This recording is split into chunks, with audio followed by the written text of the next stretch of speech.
So we're back, and we just finished watching Laika's 2016 KUBO and the Two Strings, which is, I'm just going to come out and say it, a perfect 10. Absolutely amazing, amazing storytelling. I think we get lost a lot in Pixar because Pixar consistently is just a juggernaut of telling these wonderful stories, but you can't sleep on this little fantastic art house coming out of Seattle. It's the story of a child who lost one eye. Lost one eye. Oh, it was taken from him. It was taken from him by who? His grandfather. His grandfather. And why did he take the eye? Because he couldn't see the souls of others. Very good. Somebody was paying attention. So the grandfather, who was also known as the Moon King, wanted to prevent KUBO from having any kind of humanity or compassion or empathy for human beings, because they were gods and they were different and they didn't believe in mingling with they were humans. above humanity. They were above humanity. They were in quote unquote perfect. Right. They were in the stars. Yes, they were in the stars, like the mother said, and then she came down, and that's when she met Hanzo. Sorry. Hanzo, really? Sorry. All right, let's keep it going. And then they She fell in love with Hanzo. She fell in love with Hanzo because they stared in each other's eyes. So beautiful. And what did he say to her? You are my quest. You are my quest. Excellent. A light applause. Respectful. Yeah, this is my movie. Somebody's paying attention. So, what was your favorite part, G? Since you picked the movie. Since you picked the movie. I don't know. I like the whole thing. It really is hard to pinpoint one exact part of that film. Yeah, everything is gorgeous. And there's just something that you just can't get from, like, Pixar makes beautiful, beautiful movies, but there's just something like special about stop motion, like stop motion, and just that it's actually there. That's something that will never be duplicated, or I mean, maybe it'll be a long time before it's truly duplicated in a 3D medium where it'll match something that's actually physically there, and like it's real light, real shadows. There's just something special about it. Yeah, and like when they showed at the ending how they made it, like how they made the set. Yes, they made a set Spoiler piece of it. alert! There's a skeleton. At the very end, they show them working on the giant. There's a giant set piece, a skeleton warrior or whatever, a giant skeleton with all these like little swords stuck in the top of his skull. And they show that being built during like the sort of like the end of the. And they actually made it move. Yeah, they show it moving crazy. and like how the wires are all connected. It just looks amazing. Yes. Yeah, and like they put each sword in one by one. Yeah. By themselves. It's truly, truly mind-boggling and just a work of art. And another thing, I always talk about the story, and I think that's also something that we should talk about here. This isn't a traditional child story. I mean, there's some heavy stuff going on in this film. Dark stuff too. Right. I mean, he took the child's baby's eye. Yeah. I mean, you don't see it, which is fortunate. Right. The father's killed, protecting them. As far allowing them to as far as they know. Yeah. The mother's hurt and looks like she's dying. It's almost like she has Alzheimer's or dementia or something, and the fact that she during the day she's basically in a vegetative state where she's just sort of sitting there staring into the horizon. KUBO said that, like, when he was talking to his dad's tombstone, that it looked like she was drifting farther and farther away, and she didn't know what was real anymore. Right. Like she forgot how his eye. Yeah. Right. Like, she woke up and she was like, "What, KUBO? What happened to your eye, KUBO?" KUBO. I'm sorry. I'm losing it tonight. I'm really, really tired. Yeah. Did you ever find out the mom's name? The mother's name? Did the mother have a name? Monkey. And then I don't think they pull out the phone. I don't think they even said her sisters' names, do they? No, the sisters were just the sisters. The grandfather was just the Moon King. He didn't really have a or name grandfather. Or grandfather. Yeah. Yeah, and I don't think they ever mentioned her name. She had an actual name. She was always just referred to as my sister or my mother. Yeah. Mother. Yeah. KUBO. The sisters. My quest. The sister. The sisters were my favorite characters. The sisters were so cool. And so cool. The production design and the concepts that they came up with for them. And really they had cool great. weapons. They had like great. one of the sisters had cool weapons. One of them had like the sickle Yes. and chain. According to IMDb, she was just Mother. Yeah. And the father was just Beetle. Yeah. But his name was... But he was always referred to as Hanzo. Hanzo. Yeah, Hanzo. I wonder what that's about. I'm not sure. Well, and Rooney Mara is just the sisters. For Lady Bird, they said it was violence and gore. That's why it was rated R, so you can't really trust these sites. That's true. But yeah, the sister design was fantastic. I love those giant hats. Oh yeah, and their masks. Yeah. And I like cloaks. I like their cloaks because it actually looked like they were birds. Because you know how they went, you know how they like went down and they're like in cloak would flare out. Yeah. And if you notice, the cloaks were made out of like feathers. Bird feathers, like black like bird raven feathers. And they went through the air so swiftly, just like birds. Yeah. The attention to detail on this thing was unbelievable. I mean, just phenomenal. I think you have to be the one to work in stop motion. I mean, it's so painstaking. I can't. With Yuji, the hair, getting the physics on hair right is tough enough with a computer, and they're manipulating this by hand. That's nuts. Mm-hmm. I'm sorry. You know what? Since you mentioned the Parents Guide, now I'm looking at the Parents Guide on IMDb, and there's a tag for sex and nudity, which... Where? What would that happen? Wait. Monkey and Beetle make a few flirtatious remarks to each other, but nothing really gets too out of line. There's 5 instances of violence and gore in this movie, apparently. The only thing... Moderate portrayals of violence are depicted, but without detail.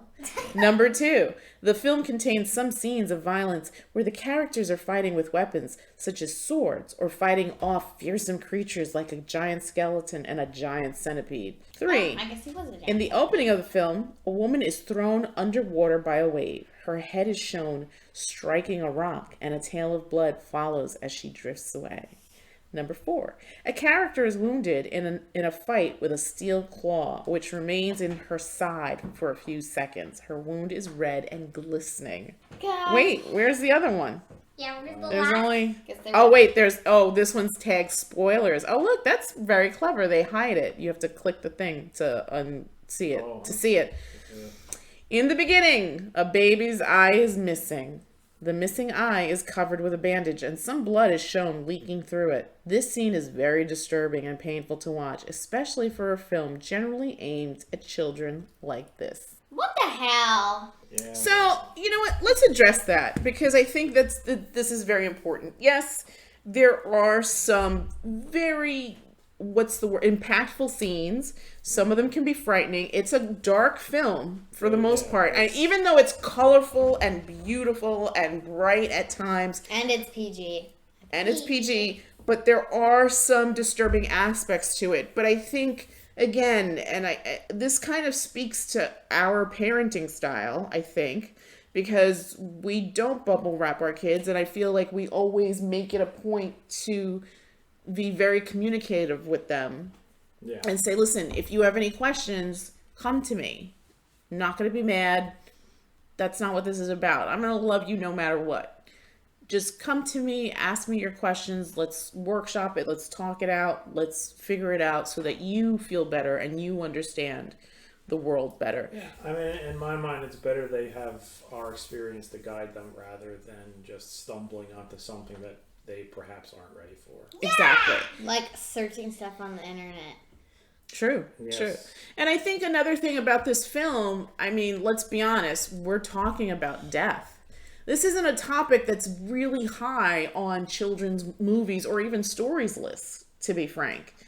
Yeah, I mean, And- it's And I think this movie really handles it beautifully.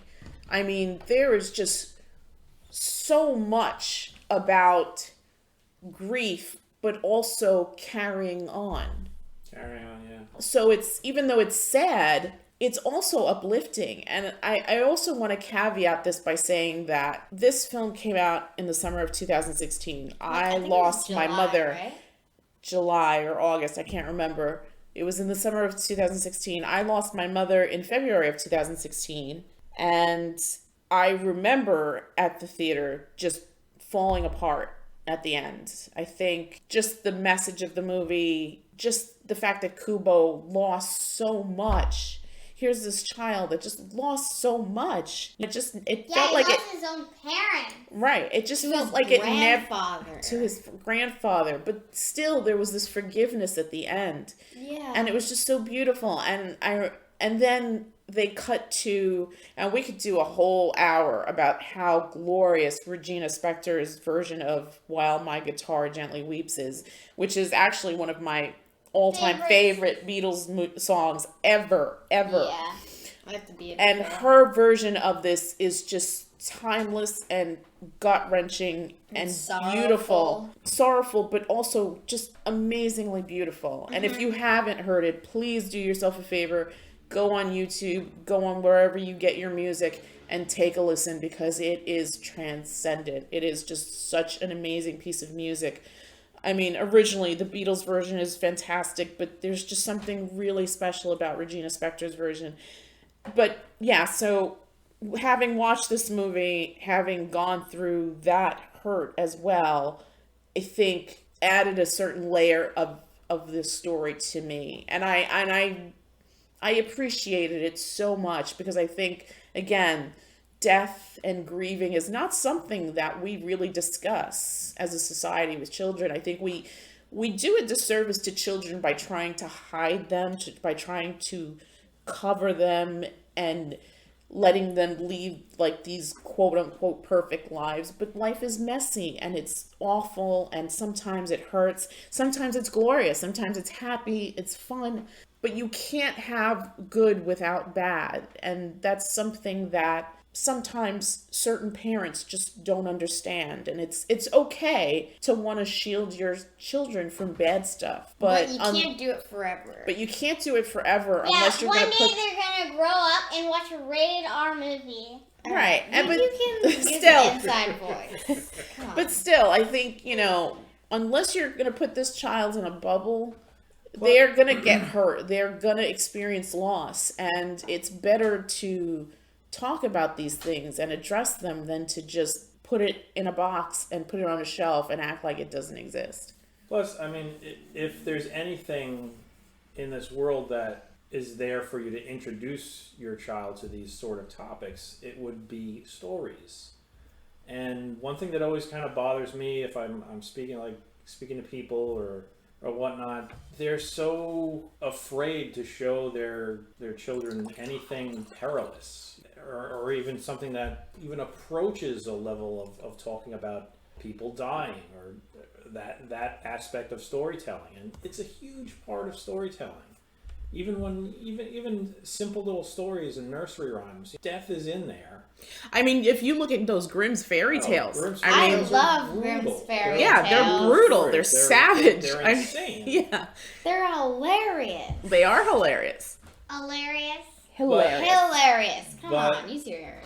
Okay, so Grimm's fairy tales is a good comparison to this, because let's be honest, the death and destruction in Grimm's fairy tales is off the wall, nuts, and it's treated so nonchalantly. When you see it being approached in a way more mature fashion in a movie like KUBO here, it's more meaningful. It shows some emotional resonance that. It's important. Little kids should understand this. They should realize that death is not something to be taken lightly.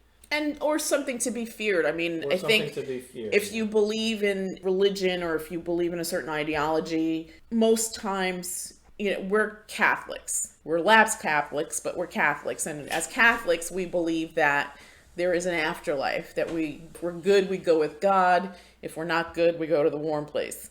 So, you can say hell. No, I say hell all the time. I'm just being funny.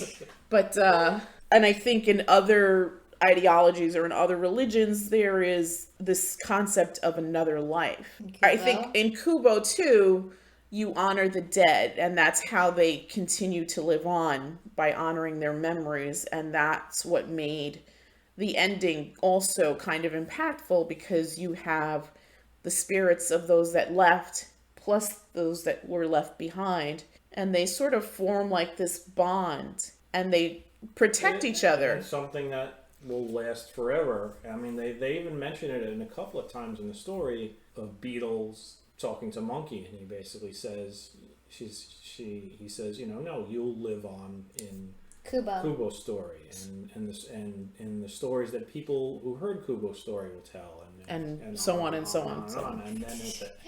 And then later on in the movie, there's a moment between KUBO and his grandfather where he's basically tells his grandfather, it doesn't matter if you take my eye, I will always have my memories, and they will live, and that's the most powerful I will thing. Always have that. That's the most powerful magic. That's the most powerful magic, and it was a good message. You do have those memories. You will always have those memories.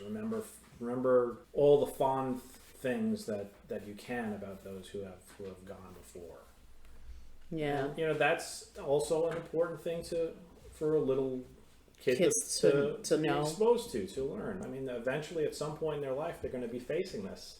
Some earlier than others, and some later than others, but it's going to happen to all of us. And right. Death touches everyone. You could either let it consume you, or you could learn how to deal with it in a way that lets you move on, cope, and honor those who have gone.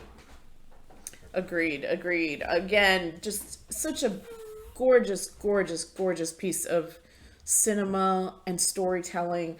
I'm truly impressed by this movie. I haven't seen it as much as I would have liked to. I think we saw it once in the theater. I think we saw it once before tonight.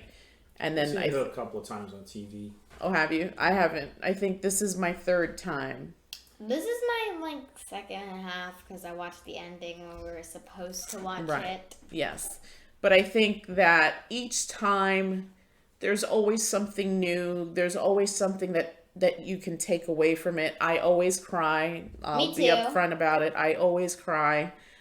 And it's lovely. It's just another thing. And again, if you don't even want to look at that aspect about the movie, the technicalities of this film are just unbelievable. I mean, this is stop motion. I don't know if people understand what stop motion is, because we're so... Everything is just... Disney. What's that? Wrapped up in Disney. No, not wrapped up in Disney, but everything is just so green screened now to the point where sometimes you can't even tell what's real and what's not. But it's not even that, because I mean, this film is stop motion, but there is 3D generated stuff yeah. in there. But it's, like I said, there's just something that can't be duplicated when you're using real things and with real light. I don't know, and the dust in the air, everything. It's just, there's just something about it. Yeah. There's just something about the way real light hits a real object that every once in a while you'll see a glimpse of it in some sort of pure 3D thing, but it just can't be duplicated. It can't be duplicated. And if you watch movies the way they're made today, you'll notice that the best looking stuff that's out there that's being made today isn't stuff that's 100% 3D, isn't stuff that's 100% practical. It's when they marry the two and it comes out looking good. And this movie, KUBO, is like that on steroids, just because everything is all the little maquettes, the figures, the way they move, everything, beautiful, so damn beautiful. the facial expressions on the Too. characters. Yes. Yeah. That to me is mind-boggling because it's like, I mean, it's a long way from Rudolph the Red-Nosed Reindeer, Rankin Bass things. Stuff from the 70s. Oh my gosh. God. I didn't even remember that. Yeah. Seriously, this isn't Gumby. This is art. This is absolute art. And again, I'm sorry that we didn't see this before, but kudos to Laika. I mean, seriously, their stuff progressively gets better. I believe, was their first movie Coraline? I think so. Coraline is really good. Coraline is really good, and we should definitely do a thing about it. But we should also do Paranorman, and Box Trolls. But this, to me, is like their opus so far. And I'm sure there's going to be more of this, which is amazing. I mean, I am a huge fan of Laika. You forget about them because they're a smaller shop. They're not pumping out stuff like Pixar does. Or Disney. But you cannot sleep on this place. And I mean, they, too, excel at excellent storytelling. I mean, I remember we had seen Coraline years ago. I think we've seen it once, maybe twice. No, once. Seen it a couple of times. Yeah, I feel like once or twice on television. Yeah, but I think I've only really paid attention to it once. I may have come in during times where it was on, but I've not really paid attention. We should definitely sit and watch it again, but just again, I mean, obviously they had a great source material to work from because that's a really interesting book. Mm-hmm. But seeing that on the screen also was amazing. And just, yeah, they are a top contender for storytelling.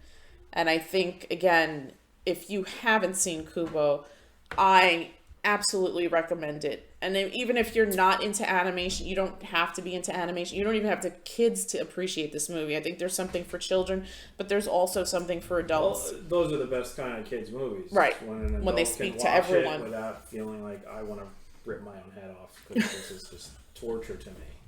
Yep, like Peter Rabbit. Like Peter Rabbit. Oh God. Peter Rabbit. And Stargirl. Well, that's not. Well, that's not animated. Or like the BFG. Oh, that was terrible. It was based on making the Queen of England part, which I got nothing of. That was the climax. Yeah. And I wanted to like it because it was Spielberg, but it just, that was terrible. It went down the drain. It got flushed down. What about the Good Dinosaur? It was not good. Good Dinosaur wasn't very interesting either. It was mediocre, but I'm sure it was better than BFG. Oh, it was a million times better. Yeah. It was trying to hit your side string. Oh, here we are doing that thing we do, going on tangents. I thought you said you were going to keep us in line. You're the tangent police. Yeah. What's going on, Ology? Daddy's the tangent police. He told me when I'm going on the tangents. All right. But all right, so maybe we should wrap it up. So, Ology, scale of 1 to 10. 10. 10 too. 10.5. What do you say? What do you say? I say 10. I think it's a perfect movie. Like Inside Out. I'm gonna be the bummer. I don't give anything a 10. I'll give it a 9.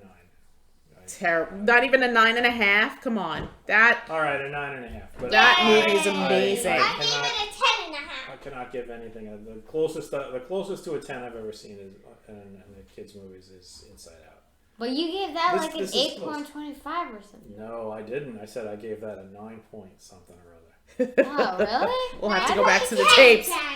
We'll have to go back to the tapes. Why did I think you said 8? No. Yeah, Inside Out definitely deserves more than an 8. Yeah, for sure. But I gave it a 10 too. I mean, they're both, and it's funny because I think Inside Out came out the following year.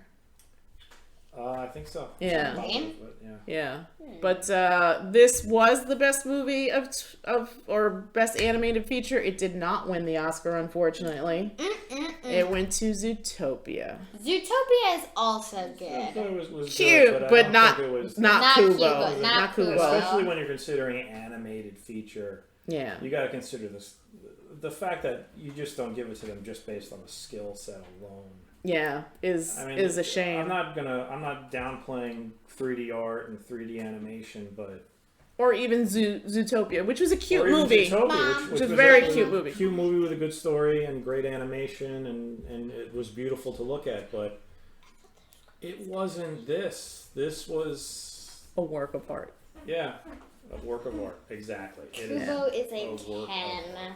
KUBO is a 10. No matter what you say. My husband is incorrect, but he's been incorrect before. No such thing. That's a lie. That is a bold-faced lie, my friend. Never a perfect 10 on anything. Terrible, terrible.